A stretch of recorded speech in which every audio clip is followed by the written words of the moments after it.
Students, in the previous video, we have seen till Bohr's model of an atom, and in this video, we will conclude this chapter by explaining electronic configuration, atomic number, atomic mass, and then we will discuss about valency and isotopes and isobars. Now let us first discuss about electronic configuration. What is electronic configuration? Electronic configuration is the arrangement of electron in various shells of an atom of the element is known as electronic configuration of that element.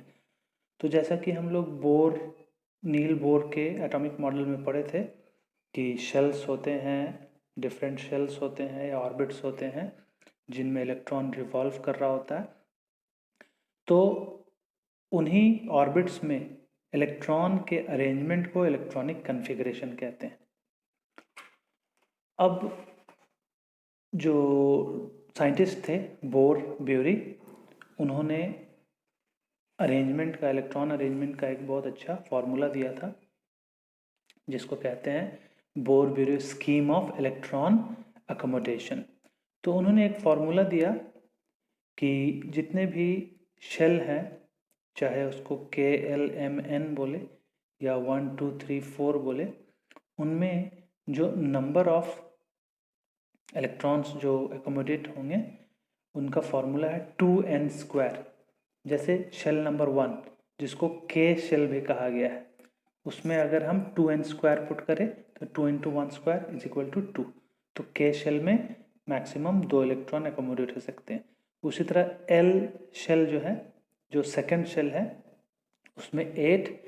उसके बाद M shell है जो कि third shell है, उसमें 18 electron accommodate हो सकते हैं। और जो N शेल है, जो फोर्थ शेल है, उसमें 32 एंड सो ऑन।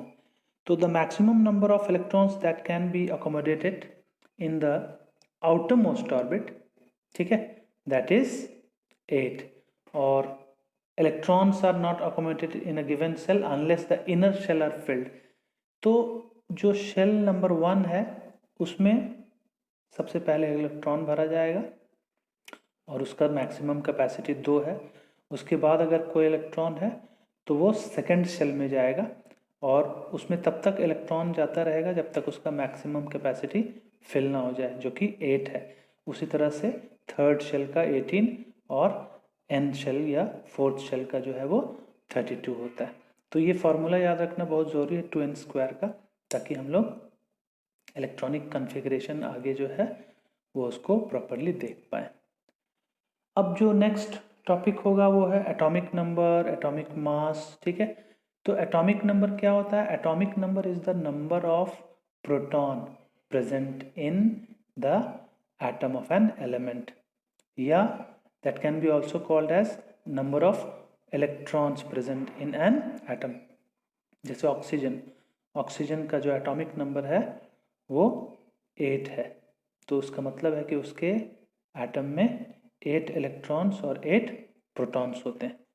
उसके बाद है मास नंबर। तो मास नंबर में number of proton plus number of neutron हो जाता है, या अगर हम देखें कोई न्यूट्रल एटम तो number of proton is equal to number of neutron, and sorry, the number of proton is equal to number of electron।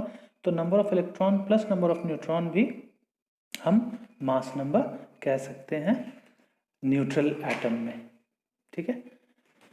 तो उसके बाद जो है हम लोग कुछ एटम्स का जो इलेक्ट्रॉनिक कन्फिगरेशन है वो देखेंगे। तो फर्स्ट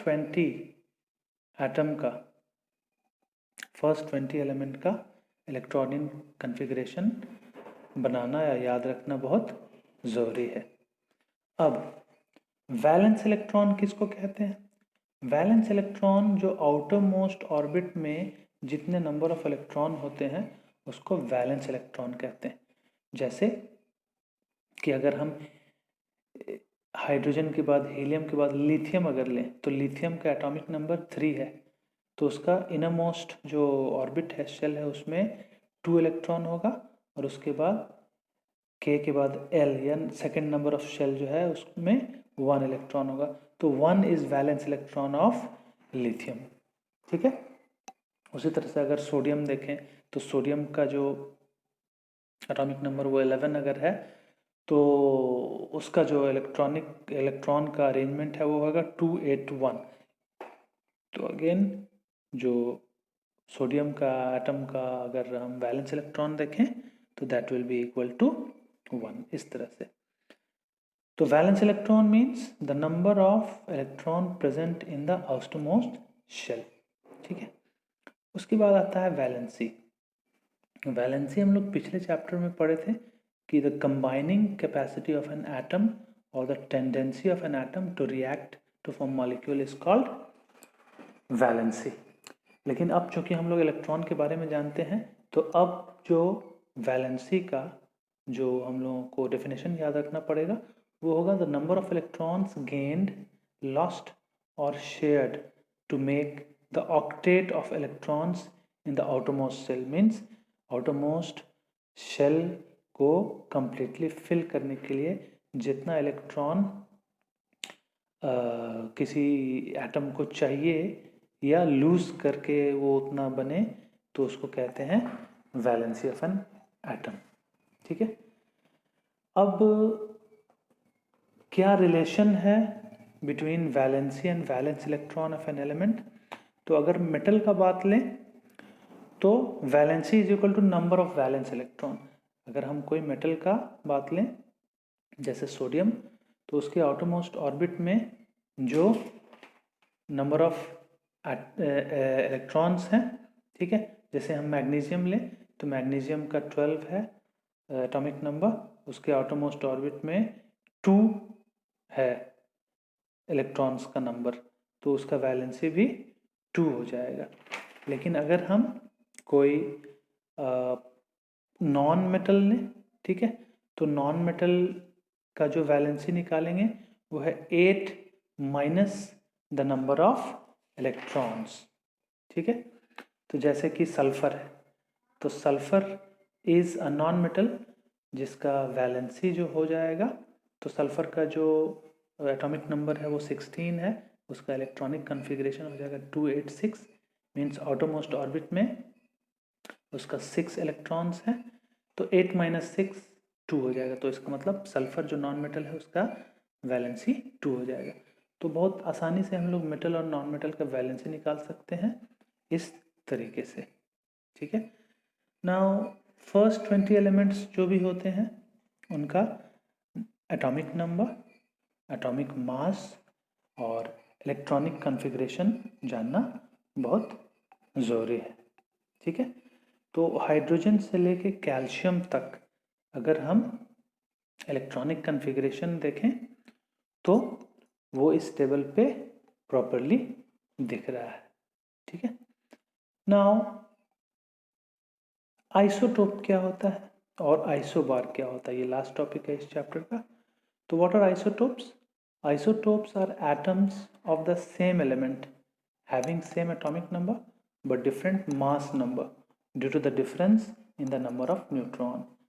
अगर कोई एटम है या एलिमेंट है जैसे क्लोरीन ले, एक क्लोरीन 35 है जिसका एटॉमिक मास 35 है और एक क्लोरीन है जिसका एटॉमिक मास 37 है, तो दोनों का एटॉमिक नंबर 17 है लेकिन एटॉमिक मास डिफर कर रहा है। वाई?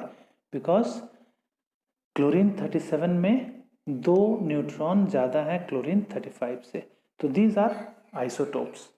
ठीक है, अगर हाइड्रोजन का केस ले तो हाइड्रोजन या प्रोटियम जिसको कहते हैं और ड्यूटेरियम और ट्रिटियम, वो नंबर ऑफ न्यूट्रॉन्स के डिफरेंट होने के कारण हाइड्रोजन, ड्यूटेरियम और ट्रिटियम तीनों अलग अलग आइसोटोप्स हैं हाइड्रोजन के। अब हम देखते हैं कि आइसोबार्स क्या होता है। आइसोबार्स जो होते हैं वो they are atoms of different elements having different atomic number but same mass number.